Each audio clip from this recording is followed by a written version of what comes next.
সচিবালয়ের নাটকীয় বৈঠক ও কুমিল্লা বিভাগীয় পলিটেকনিকে হামলার প্রতিবাদে রাজধানী সহ দেশের বিভিন্ন স্থানে মশাল মিছিল করেছেন পলিটেকনিক ইনস্টিটিউটের ডিপ্লোমা শিক্ষার্থীরা। বৃহস্পতিবার রাত ৮টার দিকে ঢাকা পলিটেকনিক ইনস্টিটিউটের দক্ষিণ গেট থেকে মশাল মিছিল বের করেন শিক্ষার্থীরা।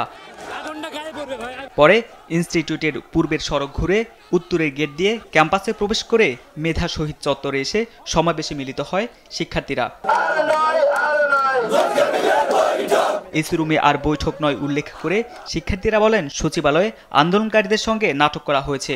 ৬ দফা আদায় না হওয়া পর্যন্ত আন্দোলন চালিয়ে যাওয়ার হুঁশিয়ারি দেন তারা। আপনাদের জানিয়ে দেই, আজকে রাতের মধ্যে আপনারা সিদ্ধান্ত নিন, পদত্যাগ করবেন কি দাবি মেনে নেবেন।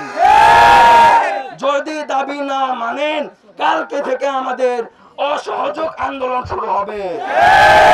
সারা বাংলাদেশ নেমে যাবে একেবারে। কুমিল্লায় মশাল মিছিল করেছে পলিটেকনিক ইনস্টিটিউটের ডিপ্লোমা শিক্ষার্থীরা।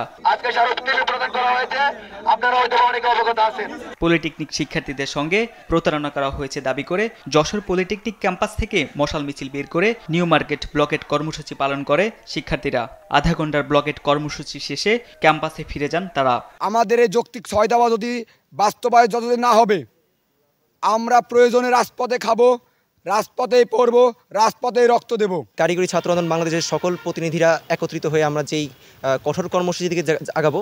এদিকে ক্রাফট হটাও, পলিটেকনিক বাঁচাও স্লোগানে ৬ দফা দাবিতে বগুড়া পলিটেকনিক ইনস্টিটিউটের একাডেমিক ও প্রশাসনিক ভবনে অনির্দিষ্টকালের জন্য তালা ঝুলিয়ে দিয়েছে শিক্ষার্থীরা।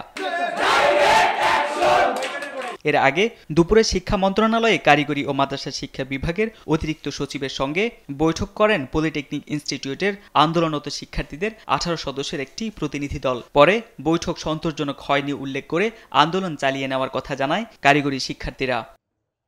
তারেক মাহমুদ সুজন, দেশ টিভি, ঢাকা।